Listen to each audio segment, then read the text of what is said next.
Welcome back to Wisdom Unveiled. Today we're diving deep into the world of Saadi of Shiraz, a remarkable Iranian philosopher whose insights from over 700 years ago are surprisingly relevant even today. Definitely. Before we begin, a quick disclaimer. Okay. This deep dive is based on translated conversations. Right. So we're doing our best to capture the essence of Saadi's wisdom. Sure. Bear with us if some nuances get lost in translation. Absolutely. Translations can be tricky, especially with philosophical concepts. Right. But the core ideas, the essence of Saadi's message, shines through regardless. So true.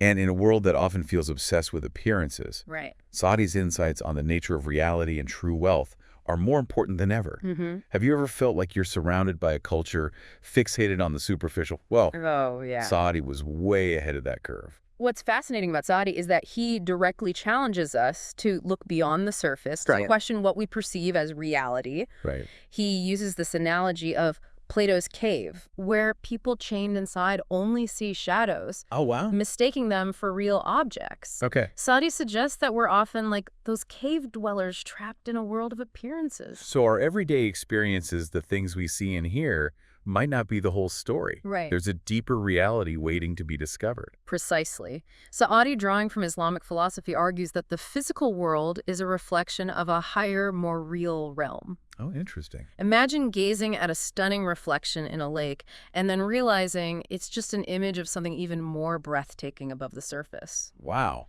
That's the kind of shift in perspective Saadi invites us to explore. That's a powerful image. It makes you wonder what we might be missing when we only focus on the surface level of things. Yeah.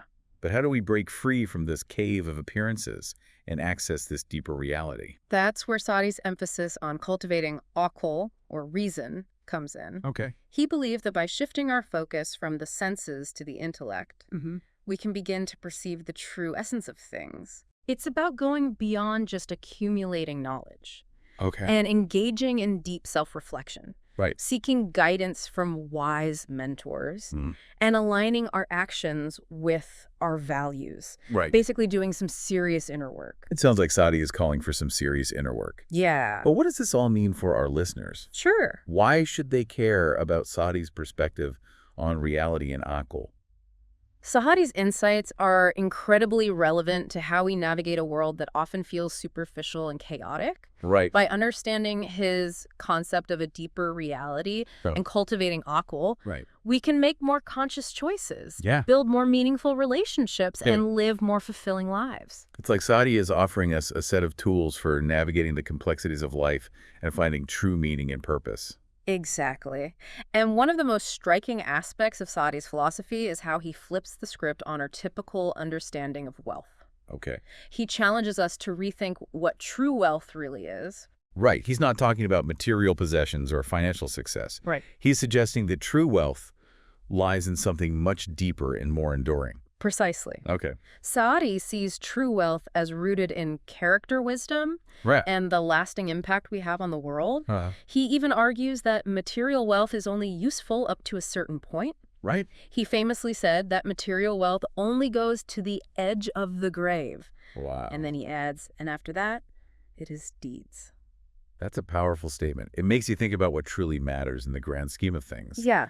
But it almost sounds like he's saying we perform actions after death, Yeah. which is a bit confusing. You've hit on a key point. Okay. And this is where understanding Saadi's concept of nashat al-mal, or the result of actions, becomes crucial. Okay. He's not suggesting we rack up good deeds in the afterlife. Okay. Instead, he's highlighting that the impact of our actions continues to echo even after we're gone. So it's like a ripple effect. Our actions here and now have consequences that extend far beyond our own lifespan. Think of the parable Saadi tells about the child who trades a priceless golden ring for a handful of dates. Oh, I remember that parable. Yeah. It's a stark reminder that we should be mindful of how we spend our time and energy. Precisely.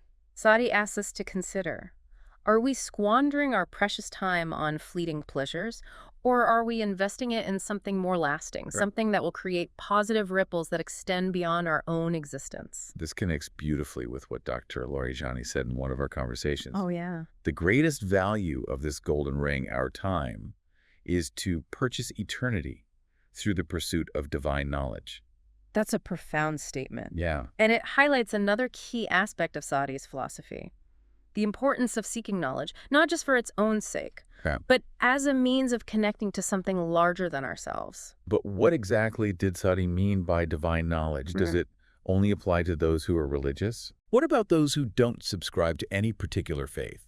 That's a great question, and I think Dr. Dinani offered a helpful explanation during one of our conversations. Okay. He clarified that Saadi's concept of divine knowledge is not limited to religious dogma or rituals. Okay. It's more about a deep yearning to understand the world, to grapple with life's big questions, and to connect to something beyond our individual selves. So it's less about specific beliefs and more about a certain way of being in the world, right? A constant striving for deeper understanding and connection. Precisely. And that's a pursuit that transcends any specific religion or belief system. Right. It's something we can all aspire to, Yeah. regardless of our backgrounds or beliefs. Absolutely. I love how Saadi's philosophy is so inclusive and relevant to everyone, regardless of their faith or worldview. Yeah. It's about tapping into that universal human desire to seek meaning and purpose in life.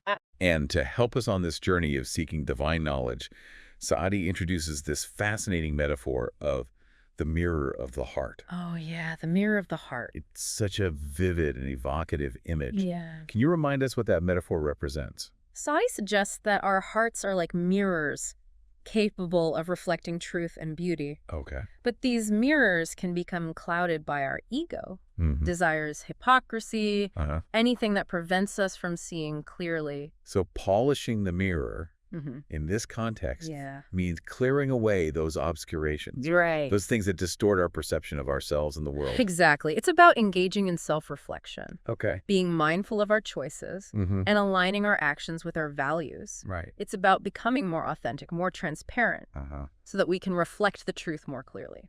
This concept of polishing the mirror seems central to Saadi's philosophy. Yeah. It ties together his ideas about seeking knowledge, Yeah. overcoming hypocrisy, Right. and living a life of meaning and purpose. You're absolutely right. It's Yeah. like a thread that runs through all of his teachings, Yeah. connecting them into a cohesive whole. Right. And the beauty of Saadi's work is that he doesn't just present these ideas in abstract terms. Okay. He offers practical guidance on how to cultivate these qualities and live a truly wealthy life. That's what I love about Saadi. Right. He's not just a philosopher who talks about lofty concepts. Right. He's a guide who offers practical wisdom for navigating the challenges of everyday life. Exactly. Yeah. And his guidance is surprisingly relevant even today, Right. centuries after he lived and wrote. So how do we actually go about polishing this mirror of the heart? Right. It's a beautiful metaphor, Yeah. but I'm curious to explore the practical steps involved. Saadi emphasizes that it's not about complicated rituals or elaborate practices. It's about cultivating simple but profound habits in our daily lives. Okay. He stresses self-reflection, being mindful of our choices, and seeking guidance from those who are wiser than ourselves. So finding mentors. Yes. Those who can help us see our blind spots and offer guidance on our journey of self-discovery. Precisely. And it's remarkable how this advice, though given centuries ago, is still so relevant today. Right. We all need those wise friends, mentors, or teachers who can challenge us to grow and help us see ourselves more clearly.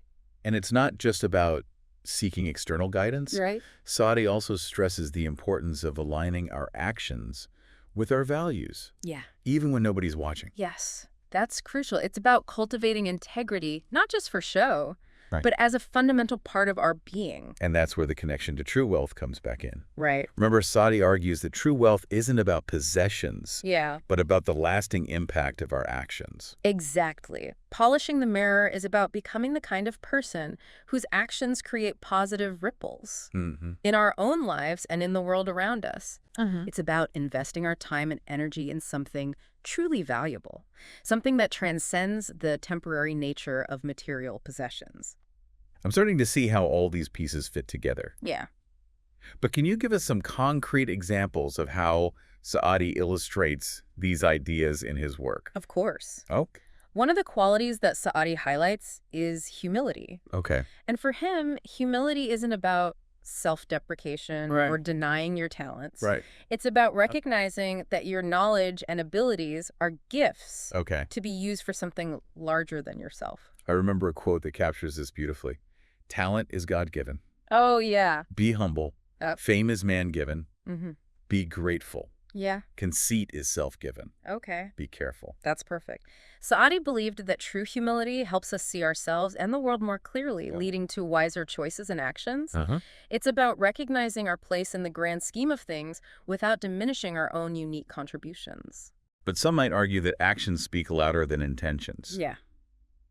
How does Saadi reconcile this with his focus on inner transformation? Saadi would likely say that while actions are important, they are ultimately a reflection of our inner state. Okay. Polishing the mirror. Right. Cultivating those inner qualities is what allows us to act consistently in ways that benefit both ourselves and others. So it's not just about doing good deeds for the sake of appearances. Right. It's about cultivating a mindset, a way of being that naturally leads to positive actions. Exactly. It's about becoming the kind of person who effortlessly radiates kindness, compassion, and wisdom through their actions. This all sounds very inspiring, but I'm curious to know how these abstract ideas translate into everyday life. Sure. What does walking the walk look like in the context of Saadi's teachings? Saadi understood that bridging the gap between concepts and real-world application is crucial. Right. That's why he doesn't just leave us with abstract ideas. He illustrates them through vivid stories and parables that bring these principles to life. I love a good story. Yeah. Stories have a way of making complex ideas more accessible and memorable. Right.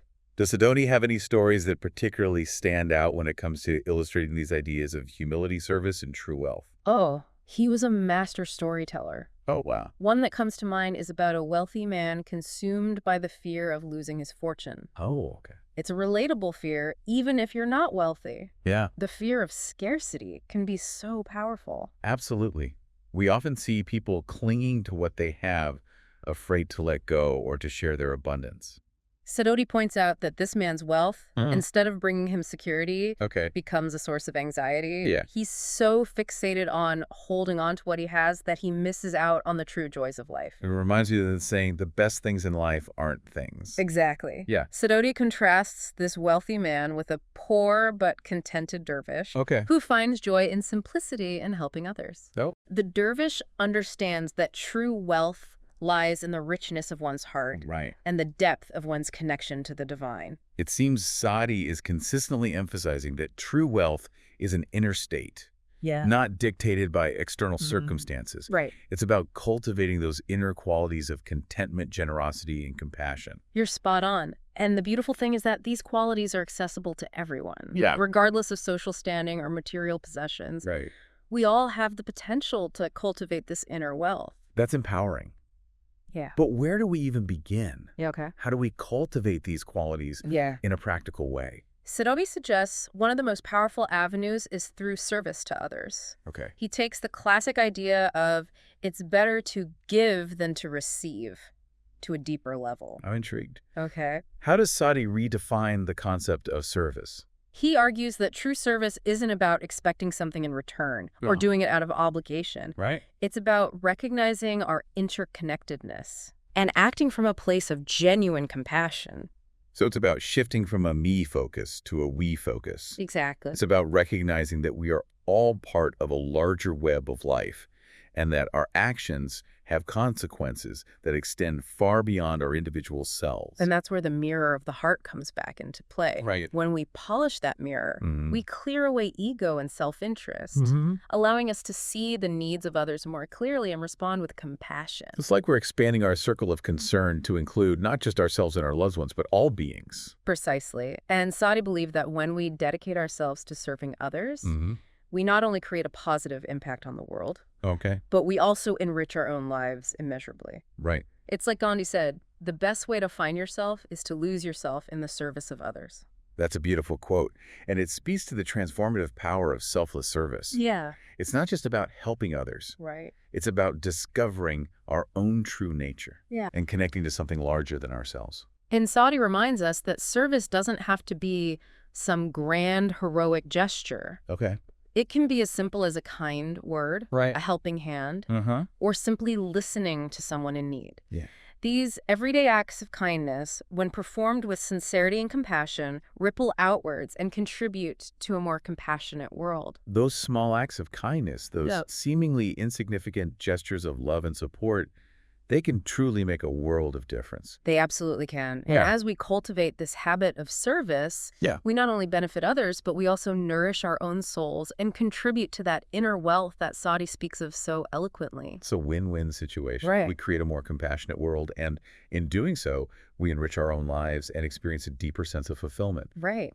I love how Saadi's teachings are so practical and yet so profound. Yeah. They offer a path to both personal transformation and social change. Exactly. Yeah. You know, as we're talking about this idea of aligning with our higher purpose, it makes me think of another key aspect of Saadi's teachings that we haven't touched on yet. Okay. The concept of fana, or the annihilation of the ego. Okay. It's a concept that might sound a bit intimidating at first. Right. But it's actually incredibly liberating when you understand what Saadi means by it. I'll admit, fana is a concept that's always intrigued me. Yeah. But I've struggled to fully grasp its meaning. Sure. It sounds a bit like self-erasure. Yeah. Which seems counterintuitive to everything we've been discussing about self-cultivation and personal growth. That's a common misconception. Fana isn't about denying our individuality or trying to become someone we're not. Okay. It's about recognizing that our ego, that sense of separation from the divine and from others, is ultimately an illusion. Right. It's like a shell that we build around ourselves. And fana is the process of gently cracking open that shell and merging with the vast ocean of being. So it's not about self-erasure, but about self-transcendence. Exactly. It's about recognizing that we are part of something much larger than ourselves. Yes. And that our true nature is not limited to our individual ego. Precisely. And this realization, Okay. this experience of fana, is incredibly liberating. Okay. Because it frees us from the tyranny of the ego, Right. from the constant cycle of desire, attachment, and suffering that arises from our identification with the limited self. It sounds like fana is the ultimate expression of polishing the mirror of the heart. By removing the dust of ego. Yes. We allow the light of the divine to shine through more fully. That's a beautiful way to put it. Yeah. And it's important to remember that fana is not something we can force or achieve through sheer willpower. Okay. It's a process of surrender, of letting go of our attachment to the limited self and allowing ourselves to be guided by a higher power. So it's not about striving, but about surrendering. Yes. It's about cultivating a receptive and open heart, trusting that the path will unfold naturally as we let go of our need to control. Exactly. And this surrender is not a passive act of resignation. Right. It's an active and conscious choice to align our will with the divine will. Okay. Saadi writes, "Whoever seeks to find God must first lose themselves in his love." And this love, it's not just an abstract concept, right? Right. It manifests in the world through our actions, especially through our service to others. Right. When we act from a place of genuine compassion and selflessness, we are essentially aligning ourselves with the divine flow of love and mercy. Beautifully said. Saadi believed that true service is a powerful practice for dissolving the ego and experiencing fana. Okay. When we shift our focus from me to we, when we dedicate ourselves to the well-being of others, our own self-centered concerns naturally begin to fade away. It's like we're transcending the limitations of our individual identity and tapping into a universal source of love and generosity that flows through all beings. And as we do so, we experience a taste of that unity and interconnectedness that characterizes the state of fana. The boundaries between ourselves and others dissolve, and we see the world with new eyes filled with compassion, wonder, and gratitude. This sounds like a profound shift in perspective. Yeah. A way of seeing the world that transcends the limitations of our ego-driven perceptions. It is. And Saadi believed that this shift in perspective is not only personally transformative, but it also has profound implications for how we live in the world. Okay. When we experience fana, we no longer view others as separate from ourselves. We see them as reflections of the divine, deserving of our love, respect, and compassion. So it's not just about a personal mystical experience. It's about cultivating a way of being in the world that is rooted in love. Yes. Unity, and a deep sense of interconnectedness. Precisely. Saadi's teachings remind us that the pursuit of fana is not an escape from the world, but a transformation of our relationship with the world. Right. When we transcend the limitations of our ego. Mm-hmm. We become more fully present to the beauty, wonder, and suffering that exist all around us. Right. And we are moved to act with greater compassion, generosity, and wisdom. This makes me think about how Saadi emphasized the importance of akal, or reason, in our journey towards fana. It seems like cultivating akal is not just about developing our intellectual capacity, Right. but also about refining our discernment so that we can recognize the promptings of the divine Yes. and distinguish them from the whispers of the ego. That's a brilliant connection. Yeah. You see, Saadi understood that akal, in its highest form, is not simply about logic or intellect. Right. It's about developing a spiritual intelligence, Okay. a capacity to perceive the deeper truths that lie beyond the realm of the senses. So it's about cultivating a kind of intuitive wisdom, a heart knowing that guides us towards what is truly good and beneficial both for ourselves and for the world around us. Exactly. And this refined discernment is essential for navigating the path to fana. Okay. It allows us to recognize the subtle ways in which our ego tries to maintain control, to lure us back into the illusion of separation by cultivating akal. Yeah. We develop the capacity to see through these tricks of the ego and to align ourselves more fully with the divine will. It's like we're training our inner compass to point towards truth, Yeah. beauty, and goodness, even when those qualities are obscured by the fog of our own desires and attachments. That's a powerful image. Yeah. And this training, this cultivation of akal, is an ongoing process. Right. Saadi reminds us that we will inevitably stumble along the way, making choices that are driven by ego or short-sightedness. Yeah. But the key is to learn from those mistakes, to recommit to the path of wisdom, and to keep practicing the art of discernment. And it seems that one of the most effective practices for strengthening akal is the one we've been discussing throughout this deep dive: service to others. Absolutely. When we step outside of our own self-centered concerns and focus on helping others, Yes. we naturally begin to cultivate those qualities of compassion, empathy, and generosity that are so essential for discerning the path of wisdom. Absolutely. Saadi believed that true service is not just about performing good deeds, Okay. but about shifting our entire perspective from me to we. It's about recognizing our interconnectedness and acting from a place of love and understanding. Right. And in that shift, something remarkable happens. The voice of the ego diminishes, Okay. and the voice of akal becomes clearer and stronger. It's like we're tuning our inner compass to a higher frequency, aligning ourselves with a greater purpose that transcends our individual needs and desires. And as we do so, Yeah. we begin to experience a profound sense of peace, contentment, and fulfillment that cannot be found in the pursuit of worldly pleasures or possessions. Right. We discover the true meaning of wealth, the wealth of a heart that is filled with love, compassion, and wisdom. It's amazing how Saadi's teachings weave together so seamlessly. Right. We've been talking about akladab and fana, Yeah. and it feels like each concept reinforces and deepens our understanding of the others. That's the beauty of Saadi's wisdom. Right. It's a holistic system where each piece fits together to create a comprehensive vision of human flourishing. And as we delve into his teachings on specific virtues, Okay. we see how they all contribute to this vision.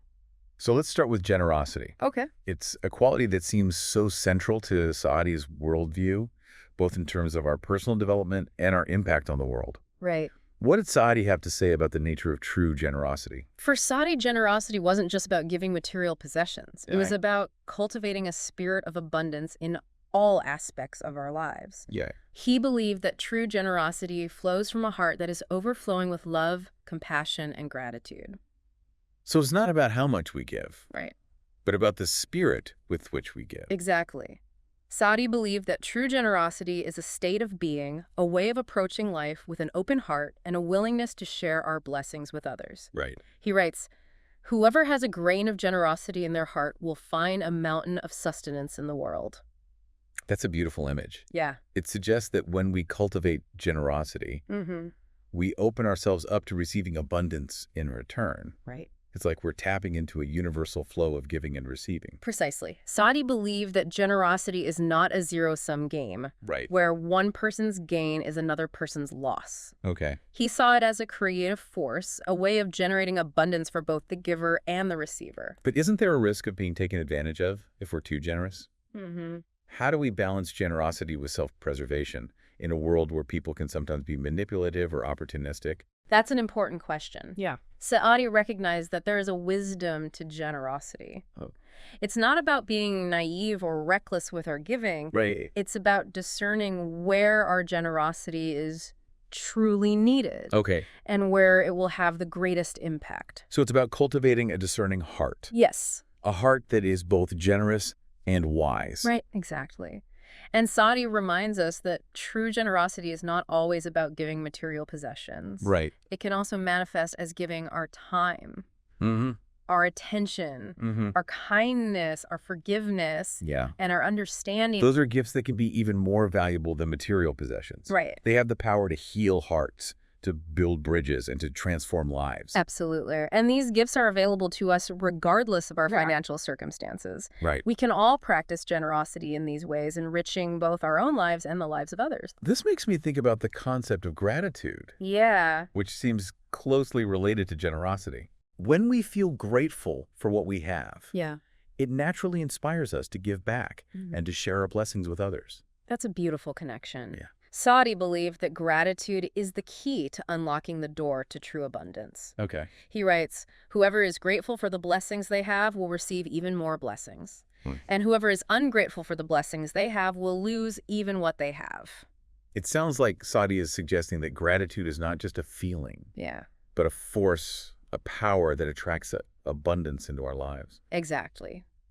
When we cultivate gratitude, Mm-hmm. we shift our focus from what we lack to what we have. Right. We open ourselves up to appreciating the beauty and goodness that is already present in our lives, even amidst the challenges and difficulties. And this shift in perspective, Yeah. this cultivation of gratitude, Mm-hmm. has a profound impact on our experience of the world. Right. We begin to see the world through a lens of abundance rather than scarcity. And this in turn inspires us to be more generous, more compassionate, more forgiving, and more willing to share our blessings with others. It's like a virtuous cycle. Yes. Gratitude inspires generosity, Mm-hmm. and generosity leads to greater gratitude. Beautifully put. Yeah. And Saadi believed that this cycle of gratitude and generosity is essential for creating a more just harmonious and flourishing world. This makes me think about forgiveness, Okay. which seems like another key ingredient in this recipe for a better world. Right. When we cultivate forgiveness, Mm-hmm. we release ourselves from the grip of resentment, anger, and bitterness, Yeah. opening our hearts to compassion and understanding. You're absolutely right. Forgiveness plays a crucial role in Saadi's ethical framework. Okay. He believed that holding on to grudges and resentment is like drinking poison and expecting the other person to die. Wow. It only harms ourselves in the end. It's like carrying a heavy burden that weighs us down and prevents us from moving forward in our lives. And Saadi reminds us that forgiveness is not about condoning harmful actions or forgetting the pain that has been inflicted upon us. Okay. It's about choosing to release the negativity, Mm-hmm. the anger and the resentment that keep us bound to the past.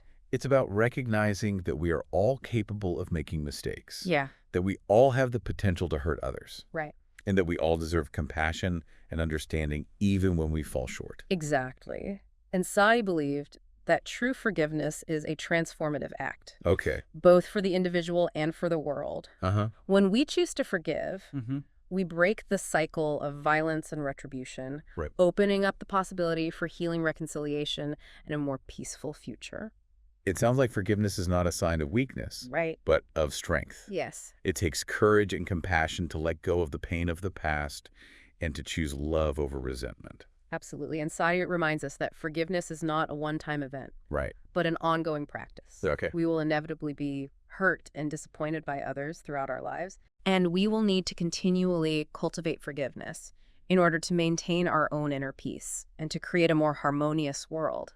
This makes me think about how Saadi emphasized the importance of cultivating akwil, or reason Right. as a guide for our actions. Mm. It seems like forgiveness requires a certain level of discernment, Yeah. a recognition that holding on to anger and resentment is ultimately harmful to ourselves and to those around us. This is brilliant connection. Yeah. You see, Saadi understood that true forgiveness is not about being naive Okay. or allowing ourselves to be repeatedly victimized. Right. It's about recognizing the difference between condoning harmful actions and choosing to release the negative emotions that keep us bound to the past. So it's about choosing to respond to harm with wisdom and compassion, Exactly. rather than reacting out of anger or resentment. And this discerning approach to forgiveness is an expression of Akwal, Right. that spiritual intelligence that guides us towards what is truly good and beneficial, both for ourselves and for others.